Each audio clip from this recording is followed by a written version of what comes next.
Hi, my name is Paula Sotaquira and this is my project B. Today, I would like to talk about how some political systems are broken or dysfunctional and yet remain the basis of governance in many countries. To begin with, I must clarify what characteristics a broken or dysfunctional political system has to. A broken or dysfunctional political system can exhibit several distinctive features or characteristics which may vary depending on the context and specific circumstances of the country or region in specific.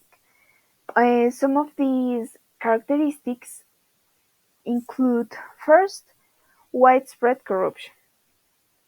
Um, Corruption is kinda endemic of all levels of government, with politicians and public officials using their own positions for personal interest or group interest. Another characteristic, we have lack of transparency. There is a lack of transparency in government decisions and action, which hinders accountability and citizen participation in the political processes and decisions.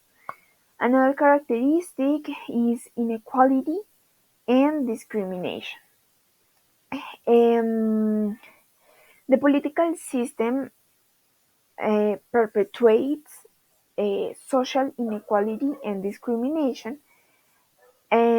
What they do is excluding certain groups from political participation and um, or limiting their civil and political rights. Another characteristic, we have institutional stagnation. Mm, Political institutions are unable to function effectively due to political paralysis, lack of consensus among different political actors, or a kinda external interference. Another characteristic is repression and violence. The political system resorts to repression and violence to maintain power mainly, silencing opposition and violating fundamental human rights. Another characteristic is political instability. Well, the political system is prone to instability with, for example, with frequent changes of government, um, political crisis, and lack of continuity in public policies. Another characteristic is lack of accountability. And well, the political leaders are not accountable to the citizen and don't and they don't face the consequences for their mismanagement and improper behavior. And another characteristic, and the last one, is loss of citizen trust. Well, the citizens lost their confidence in political institutions and political leaders and also the democratic system as a whole, which can lead to political apathy and which causes research in democratic alternatives. Well, all of these characteristics may manifest themselves in different ways and in different political contexts, but taken together, they indicate that the political system does not adequately fulfill its basic functions of first representation and effective governance, which is basic, and neither the protection of their rights and interest of all of their populations, all of their citizens.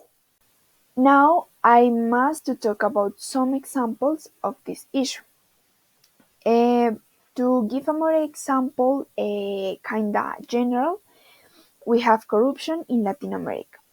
Several Latin American countries have faced problems of systemic corruption in their political system. For example, in Brazil, the corruption scandal known as Lava Jato involved, involved high-level politicians and also a businessman in cases of bribery, bribery and embezzlement. A more specific example is the political crisis in Venezuela. This country has experienced a deep political crisis in recent years, with a political system marked by corruption, by polarization, by repression of the opposition, and more important, an allegation of human rights violations. This country's economy has also been severely affected with hyperinflation and widespread shortages of food and medicine. Well, another example can be given in Democratic Republic of Congo. This country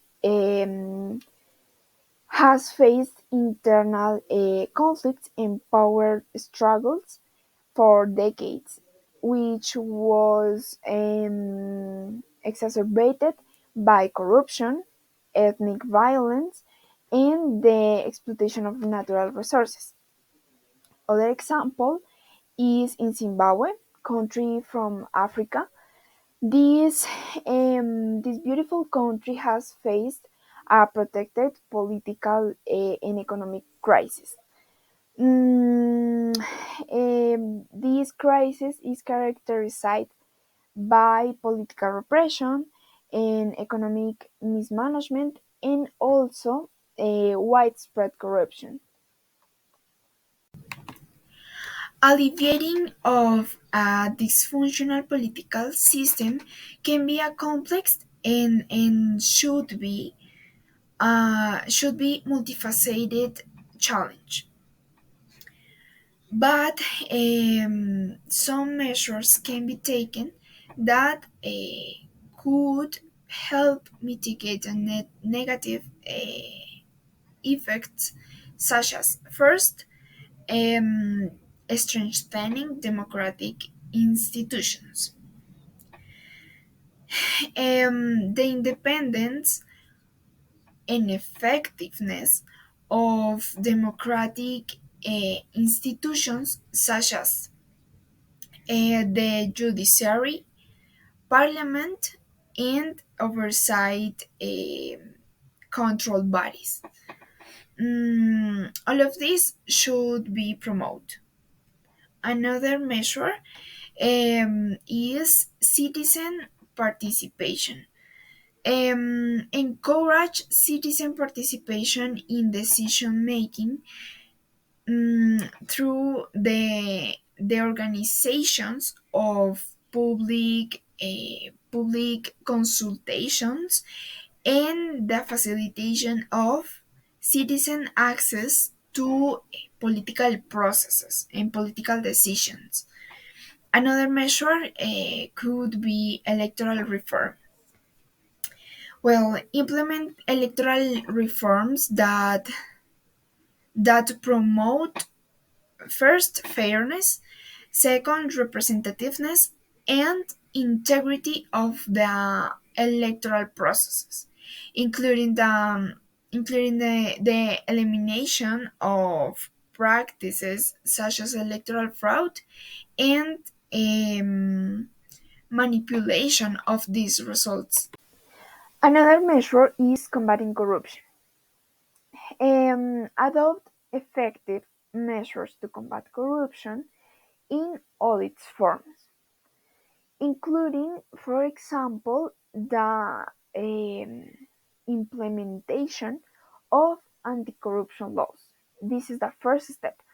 Another thing that we could do is strengthening of internal and external control system, and also the promotion of culture of integrity and ethics in public services. Another measure that we can talk about of this issue is international support. Obtain support and technical assistance from international community to obviously to strengthen institutional capacities and promote the democratic governance. Other measure is a dialogue and negotiation. Well, encourage a dialogue and negotiation between different political and social actors in order to resolve the the following issues.